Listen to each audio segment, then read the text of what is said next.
Lorenzo, lo único, primero te quiero, gracias por estar aquí a mi lado, y luego, a ti del fotoperiodismo, de la fotografía documental, ¿te interesa más el fondo, la forma, te interesa más que esas imágenes hablen por sí solas, te interesa más la secuencia fotográfica, te interesa más los proyectos fotográficos? ¿Qué es lo que más te interesa de este tipo de trabajos, ¿no? Bueno, como cualquier manifestación artística es muy compleja y tiene muchos planos y yo creo que todos son interesantes, ¿no? Y además en el trabajo, a mí hay algo que me admira singularmente de tu trabajo, que es que combines dos territorios tan dispares como son la palabra y la imagen. Quiero decir, yo cuando veo tus fotografías no puedo olvidarme nunca de que también escribes textos y además los he leído y sé cómo narras con la palabra, ¿no? Y además creo que esas dos manifestaciones están imbricadas en el fondo. Creo que se nota el fotógrafo que escribe y el escritor que fotografía también, que no es muy abundante, ¿no? Y yo, desde luego, siempre en la fotografía, como en cualquier arte y en cualquier forma de representación de la realidad, siempre lo que a mí me llama, lo que a mí me invoca inicialmente es la mirada. Es la mirada que es en la fotografía desde el encuadre hasta la composición, hasta dónde buscas el centro de la imagen, ¿no? Y yo creo que los temas que tú has tratado además, que son temas siempre difíciles y son temas complicados, a mí algo que siempre me ha interesado es esa diversidad de cómo pues a veces prevalece una figura, de cómo a veces prevalece el espacio, la desolación del espacio, o la no desolación, ¿no? Pero tiende a ser la desolación del espacio. Y sobre todo, quizá el plano que más me llega a mí, ese es quizá la puerta de entrada, ¿no? La mirada que sobre la realidad selecciona a partir de las 2 o 3 herramientas, que tampoco tiene muchas más la fotografía, pero dan mucho juego, dónde se concentra la mirada, ¿no? Y a dónde apunta.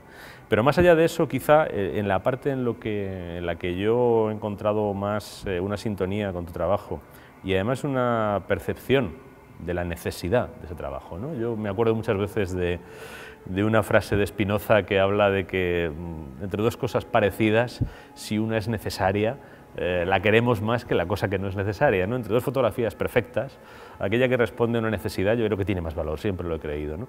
Y a mí hay algo que veo en muchos de tus trabajos, que es esa mirada hacia la realidad escamoteada. Yo creo que ese es realmente el desafío del periodista, no ya del fotoperiodista, del periodista.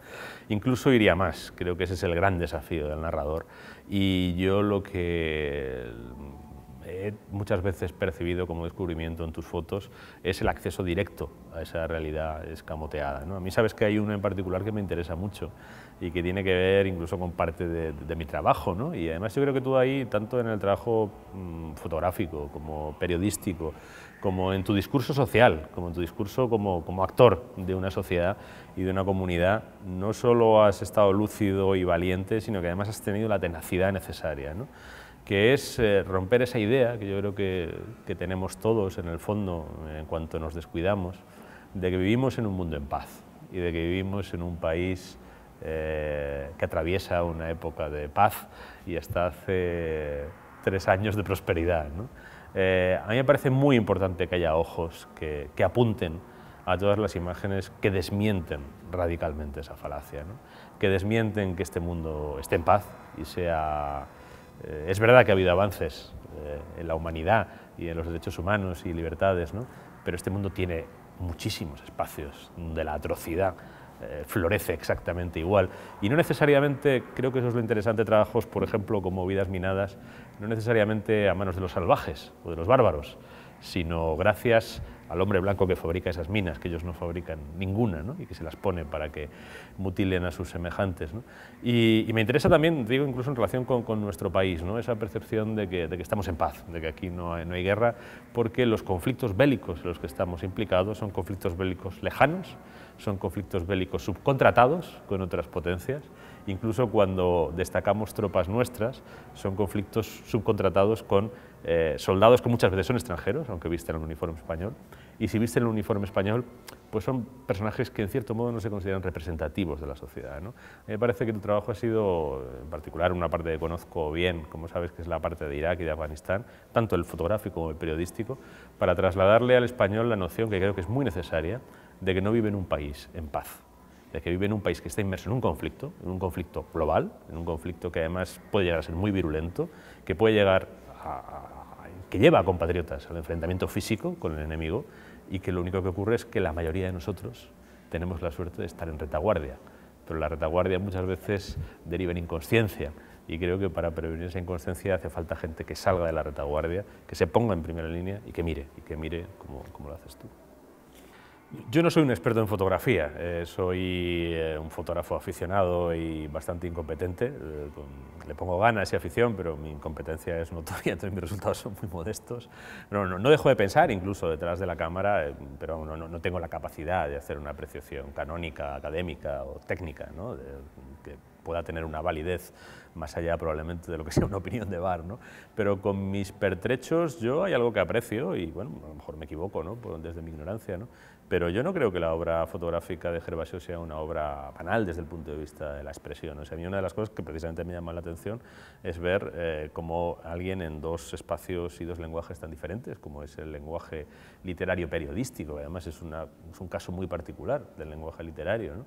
Y el lenguaje fotográfico alcanza niveles para mí de excelencia. O sea, yo no soy un profesor que puedas pedirle este certificado, lo tendrá que pedir en otro sitio, pero como espectador yo le expido este certificado de trabajos excelentes desde el punto de vista del tratamiento de la luz, desde el punto de vista del tratamiento de la figura humana, desde el punto de vista que una fotografía traslade una información potente y completa, también es un indicio de la competencia artística del fotógrafo. Es decir, también eso es un arte, que no todo el mundo es capaz de, estando en un escenario de conflicto, en un momento determinado, encuadrar y sacar lo que hay que sacar, de manera que esa información sea completa y no sea una parodia de la realidad o no sea una deformación de la realidad, ¿no? Para mí eso también es arte, no sé si es arte al nivel de quienes deciden los catálogos de los museos, pero para mí eso es un arte tan difícil como calcular la luz o distinguir bien los planos o la composición de la imagen, ¿no? Mira, voy a hacer una analogía con mi mundo, que es el que conozco mejor, ¿no? Durante mucho tiempo, en los espacios de privilegio de, digamos, el Parnaso literario, solo accedían determinadas personas sobre determinados planteamientos, ¿no? En este momento, en el momento actual de la evolución del arte literario y incluso de su recepción y su análisis académico, las puertas de ese espacio que antaño era privilegiado y restringido, pues por ejemplo se han abierto para los novelistas policíacos. Chandler en este momento es un autor canónico del siglo XX y es un novelista de detectives. Antes era lo voy a decir con una palabra muy tradicional, era un contradios, ¿no? Pensar en Chandler metido en el Olimpo literario. Chandler es un referente, es un paradigma, es un arquetipo de la literatura narrativa del siglo XX, en este momento, indiscutible, ¿eh? Hay toneladas de estudios académicos sobre Chandler. Pero voy un poco más allá y con una analogía que quizás se acerca más a lo que es el caso que nos ocupa, ¿no? Hasta los años 50, 60, el texto periodístico era considerado un texto funcional, sin valor literario, sin ninguna capacidad de expresión elevada o selecta, ¿no? Desde que llegan, pues primero los norteamericanos, pues no sé, podemos encontrar antecedentes de Scott Fitzgerald, pero sobre todo Truman Capote, o llega el nuevo periodismo norteamericano, o Richard Kapuscinski, nos encontramos con textos periodísticos que son textos con todas las credenciales para ser admitidos en el primer nivel y en la primera liga de la expresión literaria, ¿no? No entiendo por qué el caso de la fotografía ha de ser diferente. Y sobre todo hay una cosa que no entiendo. No entiendo por qué el hecho de que una fotografía refleje algo que tiene un valor más allá del arte, como puede ser un valor informativo, un valor sociológico, un valor histórico, un valor de esclarecimiento de la conciencia colectiva, no comprendo cómo eso la convierte en algo inferior a efectos artísticos. Para mí lo que tiene es un plus, es decir, hay un doble esfuerzo hecho ahí, ¿no? Si eso se ha conseguido hacer con ambición artística, me parece que no solo no es algo que vaya en su desdoro, sino que más bien al revés. Pero decías un poco lo que decías, que Kapuscinski incluso fue candidato al Premio Nobel de Literatura, ¿no? Y él mismo, yo tuve el privilegio de conocerlo y creo que tenía una muy buena relación con él. Y él decía, ¿no?, que al principio nadie le hacía ni caso, ¿no? O sea, en cambio, fíjate tú, ¿no?, en los últimos años de su vida, posiblemente se hubiera vivido, porque murió joven, murió con 71 años y además de una operación que salió mal de la operación, o sea, que iba a una operación normalita y se complicó las cosas, ¿no? y bueno, ahora ha hecho 5 años que murió, ¿no? Richard, ¿no? Pues posiblemente si él, o como él firmaba, ¿no? Las cartas en español, Ricardo, siempre firmaba Ricardo, ¿no? A mí me firmaba, y pues seguramente si hubiera durado 5 o 6 años más, 7 años más, no sería nada raro que hubiera sido un candidato firme al Premio Nobel de Literatura, hubiera ganado el Premio Nobel de Literatura, ¿no? Como ganó el premio Príncipe de Asturias, ¿no? Y Capote, pues lo mismo, ¿no? O ¿cómo se llama? El otro, el nuevo periodismo, el Tom Wolfe, ¿no? O sea, personas que de repente provocan cambios claramente radicales en el periodismo de su... Y en el arte de la narración literaria, en el caso de Capote. Cuando uno... es cierto que, por ejemplo, su texto más conocido, que es A Sangre Fría, básicamente es el reportaje sobre los entresijos de un asesinato, ¿no? Pero bueno, es que eso hay muchas maneras de hacerlo, naturalmente. Eso se puede hacer desde una aproximación puramente... Se puede hacer desde una aproximación judicial, que se hace un relato completamente diferente, desde una aproximación puramente periodística, o lo que hizo Capote, que fue tratar de buscar, en ese caso criminal concreto, una serie de categorías que trascendían la propia historia para conectar con cuestiones morales universales y con el conflicto entre el bien y el mal dentro de las personas, ¿no? Y cómo las personas se convierten o no en instrumentos del mal y de la agresión a sus semejantes. Cuando toda esa ambición está presente, es compatible hacer una narración eficaz del hecho que se está contando como periodista y hacer una expresión literaria valiosa. Yo creo que es las dos cosas en su caso. Tiene una faceta poética que creo que tiene que ver quizá de forma más directa con lo que son los recursos expresivos del arte fotográfico, ¿no? Hay un tratamiento de la luz, hay un tratamiento del retrato, por ejemplo, que busca esa trascendencia lírica. Yo identifico lo poético con la imagen, pero no en este caso con la imagen física, sino con la imagen poética, es decir, con la capacidad que tiene en un momento determinado una historia o una figura de convertirse en representación simbólica de otras muchas cosas, ¿no? Eso está en muchas de sus fotografías. Pero también creo que tiene ese valor narrativo en la medida en que supone una especie, a mí me gustaría definirlo, o improvisando casi un término, es una especie de contrapublicidad. Nosotros realmente lo que recibimos permanentemente es un discurso publicitario sobre la realidad.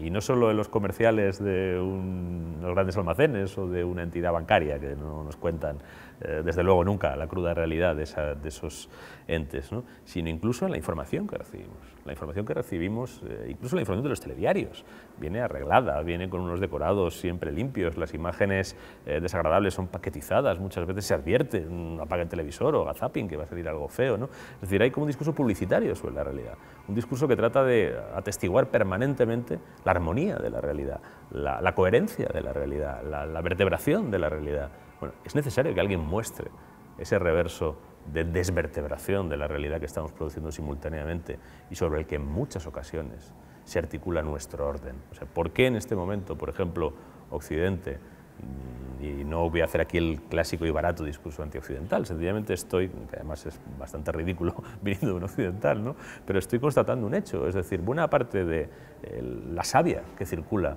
por los vasos de nuestro sistema está asentada sobre conflictos.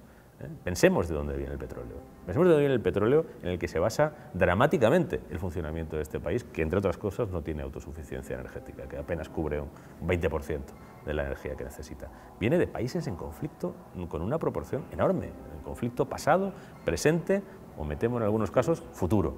Es decir, que es necesario contrarrestar o contrapesar de alguna forma ese discurso publicitario con una narración, aquí voy al aspecto narrativo, que se sitúe en otro código de realidad, que, insisto, no quiero hacer el discurso destructivo de los valores de Occidente, que tiene muchos, pero hay que construir esa conciencia de que frente a nuestros aciertos seguimos cometiendo enormes errores, de los que seguimos dependiendo en buena medida. Lo de Sarajevo, lo de volver 15 años después al sitio y recorrer, es memoria porque yo hice mi trabajo de Sarajevo andando, no lo hice en coche. Mientras que mis compañeros iban a los sitios en coche, a veces coches blindados, yo andaba por las calles de Sarajevo. Por eso recuerdo cada fotografía, recuerdo en qué lugar hice cada fotografía. Yo incluso he vuelto después a Sarajevo cuando ya estaba la ciudad pintada, estaba todo reconstruido y la gente te decía, pero de aquí hubo una guerra, ¿dónde están los daños? Yo decía, mirad el suelo. La grafía de la guerra y de la muerte está en el suelo. Aquí está en el suelo, vamos andando por el asfalto, vamos encontrando los impactos de los proyectiles, ¿no? Entonces decía, aquí cayó un mortero, aquí cayó un mortero, aquí cayó un mortero. Mira la concentración de impactos que hay en prácticamente 3 o 4 metros cuadrados, ¿no? Esto es la guerra, esta es la grafía de la guerra. Lo que pasa es que los demás lo han pintado porque al final todo se rehabilita, ¿no? Cuando acaba una guerra, lo primero que hacen es rehabilitar físicamente el lugar de conflicto, se olvidan de rehabilitar las cabezas de los seres que han sufrido la guerra. Pero yo te quiero decir que no ha sido, yo llevo siempre una libreta, lógicamente voy apuntando cosas, sobre todo los pies, datos. Me gusta que cada persona, sobre todo lo hago desde el año 94, en el que me sentí muy frustrado en Ruanda, o en Goma, cuando veía morir personas que no sabía cuáles eran sus nombres, ¿no? Y yo pensé que esto era inadecuado como periodista, ¿no? Yo tenía que saber el nombre de las personas que morían, o que vivían, o que sobrevivían, y empecé a contar, a tomar nota de todos los nombres, ¿no? Y sobre todo cuando son retratos, ¿no? Cuando vas a un sitio, un centro, y empiezas a retratar gente, quién es cada uno, ¿no? Cuándo nació, dónde nació, qué hizo, qué dejó de hacer. Y esto para mí es importante porque forma parte un poco de la reivindicación de la historia personalizada, de que, de mi punto de vista, cada persona que sufre la guerra tiene una historia que contar, y si muere, una historia inconclusa, y una historia además que deja, cuando muere, deja brutalmente dolida a un grupo impresionante de personas, ¿no? Lo que te he contado también con los desaparecidos. Cada desaparecido, el impacto de cada desaparecido es contra mucha gente diferente, contra hermanos, contra padres, contra hijos, contra sobrinos, contra esposos, contra esposas, contra hijos, ¿no? Cuánta gente, cada historia de un desaparecido bloquea la vida de muchas personas y a veces incluso produce contradicciones. Hay hermanos que se han enfrentado porque cada uno ha vivido la desaparición de su padre de una manera distinta. Uno quería luchar por la memoria y otro quería olvidar la memoria. Y se ha pasado en España, ha pasado en Guatemala, ha pasado en Chile, ha pasado en Argentina, ha pasado en todos los países, ¿no? Hijos que han sacrificado sus vidas por buscar al padre desaparecido y otros hijos que no les ha importado la historia, ¿no? O sea, cada historia tiene su propia singularidad, ¿no? Para mí, en cierto modo, la narración es poesía en el tiempo y realmente, o en el espacio, o los dos a la vez, ¿no? Y realmente la narración literaria convincente es aquella que acierta a preservar en cada uno de sus eslabones esa esencia poética, ¿no? El ejemplo que ponías antes de buscar a las personas en el tiempo, 30 años después, es un ejemplo de narración, pero también es un ejemplo de poesía, porque en cada momento se busca la imagen poética. La imagen poética de la niña es una imagen poética distinta de la imagen poética de la mujer de 30 y tantos años con sus hijos, pero hay una poesía en esa imagen. Si no hay esa poesía en cada uno de las piezas de la narración, creo que realmente no hay literatura, hay otra cosa. Es decir, ¿qué distingue una novela de un acta notarial? Lo que distingue una novela de un acta notarial es que el notario lo único que quiere es representar las cantidades numéricas, las hectáreas que mide la finca y el DNI de los contratantes, ¿no? No aspira a nada más y además no debe aspirar a nada más, no le pagan por aspirar a algo más, ¿no? Si el literato se reduce a eso, si no busca en cada pieza de la narración una trascendencia, un aliento poético, no está cumpliendo su función.